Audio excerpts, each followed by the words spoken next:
ایک بھائی نے کہا کہ میں اپنی والدہ کے ساتھ محرم بن کر حج کرنا چاہتا ہوں، کرنے کے لیے جا رہا ہوں، تو یہ حج میرا ہوگا یا میرے والد صاحب کا ہوگا؟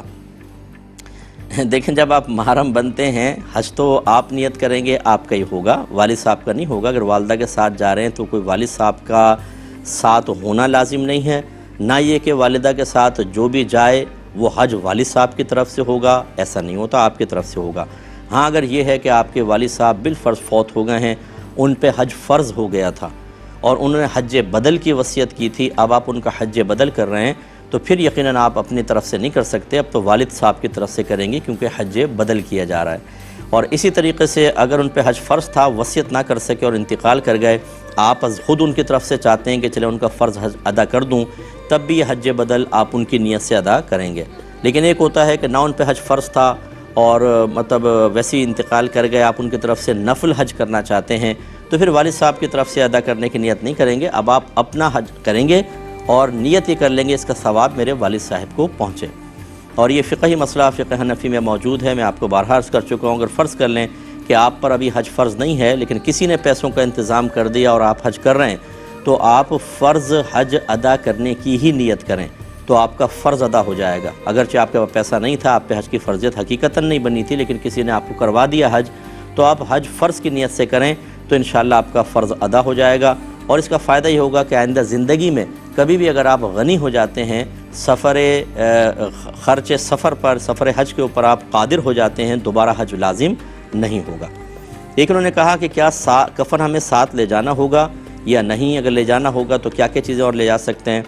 دیکھیں، کوئی کفن ساتھ لے جانا لازم نہیں ہوتا، بعض لوگ وہاں جا کے چاہتے ہیں کہ اس کو مختلف مقامات سے ٹچ کر لیں، جیسے کعبۃ اللہ سے یا روضہ رسول کے پاس دیواروں ستونوں سے، یا وہاں آب زمزم میں دھو لیا جائے، تو بہرحال لے جانے میں منع نہیں کر رہا ہوں، گناہ تو نہیں ہے، لیکن یہ کوئی سنت وغیرہ نہیں ہے۔ بہتر ہے کہ آپ مطلب یہ کہ آپ خود اتنے بابرکت ہو گئے، وہاں جا کر واپس آگے کفن کو ہاتھ لگائیے گا، وہ انشاءاللہ برکت ہوگی۔ اور آب زمزم تو آپ لاتے ہیں ساتھ، تھوڑا سا اس پہ چھڑک لیجیے گا اپنے گھر پہ اور کفن رکھ لیں۔ ساتھ لے جانا نہ کوئی شرعی طریقہ ہے، نہ شریعت کا مطالبہ ہے، نہ فرض و واجب اور لازم ہے، لیکن لے جائیں گے تو منع بھی نہیں ہے۔ لیکن اس میں ایک لمبی تفصیل ہے کہ ایسا نہ ہو کہ آپ وہاں پر پہنچے حالت احرام میں ہوں اور اس چکر میں کہ آپ کفن کو کسی جگہ ملیں، ہاتھوں پہ خوشبو لگوا بیٹھیں تو خواہ دم لازم ہو جائے گا۔ اس وجہ سے محتاط یہی مسئلہ ہے کہ اپنے گھر میں رکھیں، واپس آ کے اور پھر آپ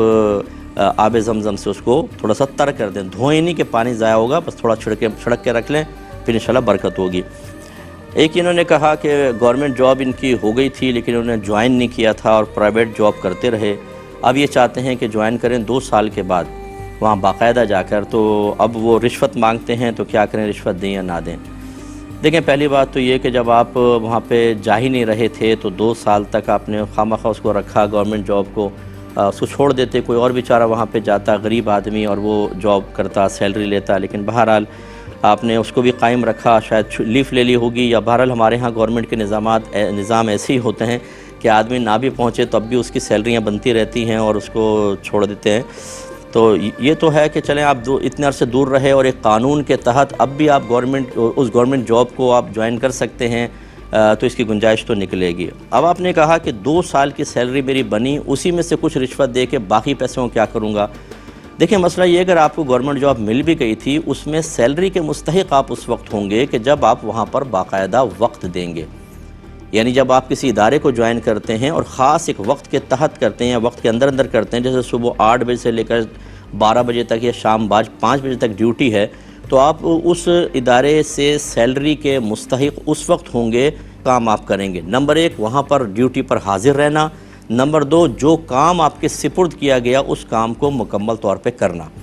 اور فرض کر لیں اگر آپ ڈیوٹی پہ حاضر ہیں اور کام ادارہ دے نہیں رہا، تب بھی کوئی مسئلہ نہیں ہے، اب کام ادارہ نہیں دے رہا، حاضر رہنا ضروری ہے پورے ٹائم پہ، جتنے ٹائم پہ آپ حاضر رہیں گے اس وقت کی سیلری کے مستحق ہوں گے۔ اگر آپ فرض کر لیں 1 گھنٹہ لیٹ پہنچے، 1 گھنٹہ پہلے چلے گئے، تو 1 دن کی 2 گھنٹے کی سیلری آپ کے لیے حرام ہوگی۔ یہاں پر آپ 2 سال تک نہیں گئے تو آپ سیلری کے بالکل مستحق نہیں ہیں، جو کچھ وہ دینا چاہتے ہیں آپ کو 2 سال کی سیلری، وہ تو آپ کا حق ہی نہیں ہے، بالکل ناجائز ہے، ان کا دینا ناجائز اور آپ کا لینا بھی ناجائز۔ یہ گورنمنٹ کا پیسہ ہے، یعنی لوگوں کا ٹیکس کا پیسہ ہے، یہ آپ کو جمع ہی کروانا چاہیے۔ آپ کو اگر فرض کر لیں اس کو جوائن کرنا ہے اور آپ کو جائز طریقے سے جوائن نہیں کرنے دے رہے، اور آپ کا یہ حق ہے کیونکہ آپ کو جاب تو ملی ہوئی ہے، تو اپنے پاس سے آپ رشوت دے کر جا سکتے ہیں ایسی صورت میں۔ اس صورت میں آپ کا دینا گناہ نہیں ہوگا لیکن ان کا لینا گناہ ہوگا، یاد رکھیں۔ تو بہرحال خلاصہ کلام یہ ہے کہ 2 سال کی سیلری آپ کے لیے بالکل شرعاً جائز نہیں ہے، نہ آپ اس کو لے کے بطور رشوت کسی کو دے سکتے ہیں، نہ اس کے بقایا کو لے سکتے ہیں۔ آپ منع کر دیں صاحب، اچھا اب آپ یہ کہیں گے صاحب وہ تو پھر خود ہی کھا جائیں گے،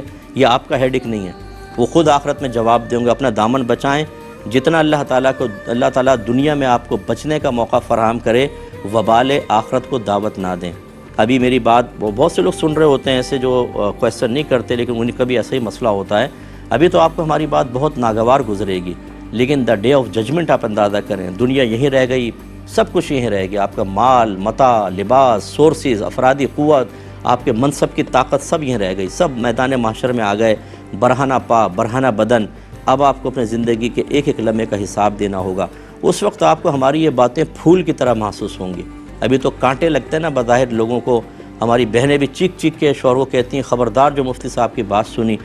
کماؤ، اوپر کا لو، نیچے ٹیبل کے نیچے سے لو، سب جائز، معاذ اللہ ثم معاذ اللہ، لیکن میدان محشر میں انتہائی شدید دشواری کا معاملہ ہوگا۔ جس نے جتنا لوگوں کا حق کھایا ہوگا وہ اتنا ہی زیادہ اللہ کی بارگاہ میں کھڑا ہوگا، اس کو ایک ایک پیسے کا حساب دینا ہوگا۔ یہاں ہم کرپشن چھپا سکتے ہیں کسی طریقے سے، اپنی سورسز سے کسی طرح، لیکن میدان محشر میں تو ایک ایک پائی کا حساب دینا ہوگا۔ وہاں ہم یہ نہیں کہہ سکتے کہ ہیلے بہانے کر کے جی ہم نے فلاں طریقے سے کیس ختم کرا لیا، فلاں یہاں رشوت دے دی، وہاں رشوت دے دی۔ اللہ کی بارگاہ میں کیا ہوگا؟ وہاں تو جن جن لوگوں کا پیسہ کھایا، اگر عوام کا پیسہ کھایا، عوام قطار لگا کے کھڑی ہوگی کہ اللہ تعالیٰ ہماری اس کو نیکیاں دلوا، اور لازم بات ہے کہ لاکھوں کو نیکی کیسے دیں گے؟ تو سب کے گناہ اس کے نام اعمال میں، گناہ وہ بری ذمہ ہوتے جائیں گے، گناہ اس کے نام اعمال میں۔ آپ فرض کر لیں کہ اگر یہ 1 سال تک پہلے جہنم میں پھنسنا تھا، اب ان کے گناہوں کی بنا پر جیسا جیسا گناہ آتا رہے گا ویسی سزا، اور پتہ نہیں کتنے لاکھوں سال کا وبال۔ اس وقت جب جہنم میں آدمی جل رہا ہوگا، اس سے پوچھا جائے آپ گورنمنٹ جاب کرو گے؟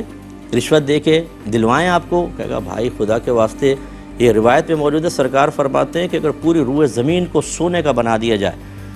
اور